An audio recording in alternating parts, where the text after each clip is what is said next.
Namun di sebelah sini ada arti baru. Seorang ofisir polisi, kita menyebut seorang ofisir polisi dengan babi. Baiklah, pertanyaannya adalah,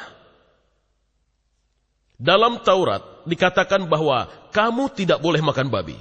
Atau dapatkah saya balik dan mengatakan, oh ya, itu artinya ofisir polisi, kamu tidak boleh memakan ofisir polisi? Tentu saja tidak. Dalam Al-Quran Allah berfirman, kamu tidak boleh makan babi. Bolehkah saya artikan tidak boleh makan ofisir polisi? Tentu saja tidak.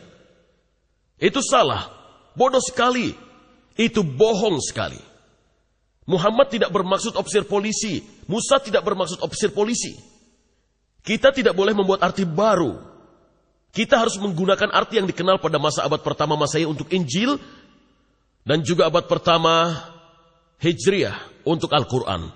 Sekarang, mari kita lihat atas apa yang dikatakan Al-Quran tentang embriologi.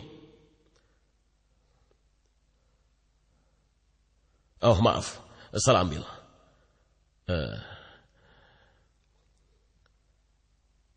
Dikatakan bahwa gagasan tentang embrio berkembang melalui beberapa tahap adalah sesuatu yang modern. Dan Al-Quran mengantisipasi embriologi modern dengan menggambarkan tahap-tahap yang berbeda. Dalam pamflet karangan Kate Moore yang berjudul Pokok-pokok Embriologi Manusia, Dr. Moore mengklaim realisasi embrio berkembang melalui tahap-tahap di dalam uterus tidak pernah dibahas untuk menerangkannya sampai pada abad ke-15.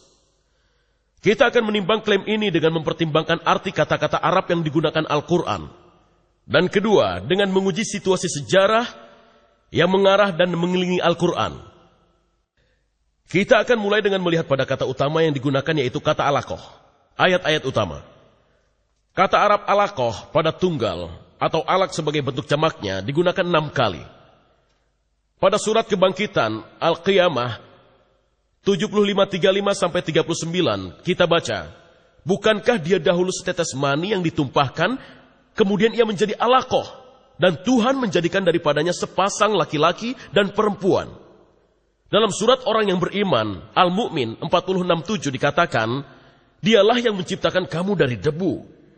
Kemudian dari setetes air mani, setelah itu dari segumpal darah yang menyerupai lintah alaqah. Kemudian dilahirkan kamu sebagai seorang anak, supaya kamu memahaminya. Pada surat Haji, Al-Hajj 225 dikatakan, hai manusia, jika kamu dalam keraguan tentang kebangkitan, maka ketahuilah bahwa kami telah menjadikan kamu dari debu. Kemudian dari setetes mani, lalu dari segumpal darah alaqah. Setelah itu segumpal daging yang sempurna kejadiannya dan yang tidak sempurna. Akhirnya pernyataan berikutnya adalah pada surat orang-orang yang beriman, Al-Mu'minun 23:12-14 yang dibaca, dan sesungguhnya kami telah menciptakan manusia dari suatu saripati tanah, kemudian kami jadikan saripati itu air mani yang disimpan dalam tempat yang kokoh atau rahim. Kemudian air mani itu kami jadikan segumpal darah, lalu segumpal darah itu kami jadikan segumpal daging, dan segumpal daging kami jadikan tulang belulang. Lalu tulang belulang itu kami bungkus dengan daging. Dan di sini, Anda telah melihat tahap-tahap menurut Al-Quran, nutfah atau air mani, alaqah segumpal darah, mudghah segumpal daging, azam tulang belulang, dan tahap kelima membungkus daging dengan otot-otot. Selama ratusan tahun, kata alaqah ini diterjemahkan sebagai berikut. Ada 10 terjemahan di sini, saya tidak akan membacakan semuanya. 3 dalam bahasa Prancis, atau segumpal darah, 3 versi, 5 dalam bahasa Inggris, baik itu segumpal darah maupun segumpal darah yang menyerupai lintah. 1 versi dalam bahasa Indonesia, di bawah sana segumpal darah kaku atau segumpal darah, dan yang terakhir dalam bahasa Persia, khun basfa, segumpal darah. Setiap pembaca yang mempelajari reproduksi manusia akan menyadari bahwa tidak ada tahap-tahapan seperti pada segumpal darah selama pembentukan janin. Jadi ini adalah sebuah masalah ilmiah yang sangat besar.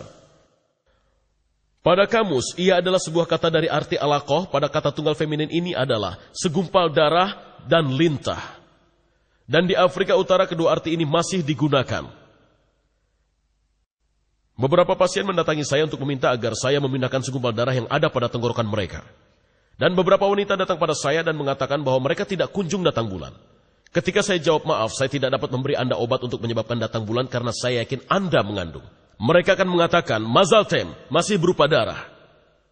Jadi mereka memahami gagasan Al-Quran ini. Terakhir, kita harus mempertimbangkan ayat-ayat pertama yang sampai pada Muhammad di Mekah. Hal ini ditemukan pada surat ke-96 yang disebut Alaqah, segumpal darah, dari kata yang sedang kita pelajari ini.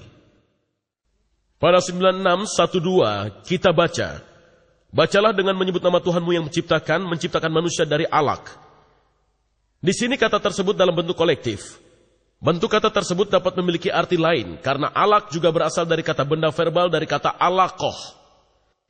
Kata benda verbal biasanya sesuai dengan degerant dalam bahasa Inggris seperti pada sense atau rasa. Maka dari itu kita dapat menganggapnya berarti menggantung atau berpegang teguh atau menganut. Namun 10 penerjemah yang terdaftar di atas juga menggunakan segumpal darah atau darah beku pada ayat ini.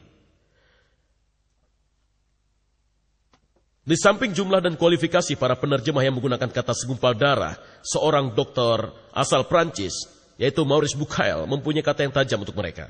Dia menulis, hal apakah yang sering menyesatkan pembaca yang ingin tahu lagi-lagi masalah kosakata? Mayoritas terjemahan menggambarkan contohnya pembentukan manusia dari segumpal darah. Sebuah pernyataan semacam ini sangat tidak diterima oleh para ilmuwan yang ahli pada bidang ini. Hal ini menunjukkan betapa pentingnya sebuah hubungan antara linguistik dan pengetahuan ketika ia datang untuk menangkap arti dari pernyataan-pernyataan Al-Quran dalam hal reproduksi. Dengan kata lain, Bucaille mengatakan, tidak seorang pun menerjemahkan Al-Quran secara benar sampai saya, Dr. Bucaille, datang. Menurut Dr. Bucaille, bagaimana kata itu harus diterjemahkan? Dia berpendapat bukannya segumpal darah, kata alaqah seharusnya diterjemahkan, sesuatu yang lengket, yang mengacu pada janin yang melekat pada uterus melalui plasenta. Namun seperti semua ibu-ibu yang sekarang sedang mengandung, sesuatu yang lengket tidak akan berhenti kelengketannya untuk menjadi segumpal daging. Ia terus menjadi sesuatu yang lengket yang melekat pada plasenta selama 8,5 bulan. Ketiga ayat ini berbunyi, segumpal daging itu menjadi tulang belulang dan kemudian tulang belulang itu kami balut dengan otot-otot. Mereka memberi kesan bahwa pertama-tama kerangka tubuh terbentuk dan kemudian dibungkus dengan daging, dan Dr. Bucaille tahu benar bahwa hal itu sama sekali salah. Otot-otot dan tulang rawan mengeras menjadi tulang belulang yang mulai terbentuk dari soulmate pada saat yang sama. Di akhir minggu ke-8 hanya ada beberapa pusat yang mulai mengeras, namun sang janin sudah bisa melakukan pergerakan otot tersebut. Dalam sebuah surat pribadi dari Dr. T.W. Sadler yang merupakan profesor sejawat pada anatomi embrio dan pengarang dari embriologi medis Langman, Dr. Sadler mengatakan bahwa pada 8 minggu pasca perozoisian, tulang iga masih berupa tulang rawan, bukan tulang keras, dan otot-otot akan terbentuk. Pada saat ini juga mulai terjadi pengerasan. Otot-otot akan bisa mulai melakukan pergerakan pada usia 8 minggu. Adalah lebih baik jika kita memiliki 2 saksi. Jadi mari kita lihat apa yang dikatakan Dr. Kate Moore tentang perkembangan tulang dan otot dalam bukunya Perkembangan Manusia. Kita akan menemukan informasi sebagai berikut yang disarikan dari bab 15 dan 17. Sistem rangka tubuh berkembang melalui mesoderm. Otot-otot lemas berkembang di pucuk lemas yang berasal dari mesoderm somatik ini. Kita lihat slide ini, mungkin sulit. Tapi ini adalah pucuk lemas. Dan kemudian ini adalah sedikit tulang rawan dengan dikelilingi oleh otot. Ini juga tulang rawan. Dan ini adalah pucuk lemas secara keseluruhan. Tulang terbentuk dan dalam bentuk tulang belulang, tapi ini adalah tulang rawan. Belum menjadi tulang keras. Slide kedua menunjukkan bagaimana ia terbentuk. Ini adalah tulang rawan. Meskipun ia sebuah tulang namun terlihat seperti tulang rawan. Kemudian mulai mempunyai simpanan kalsium. Dan mulai mengeras dan akhirnya tulang keras terbentuk.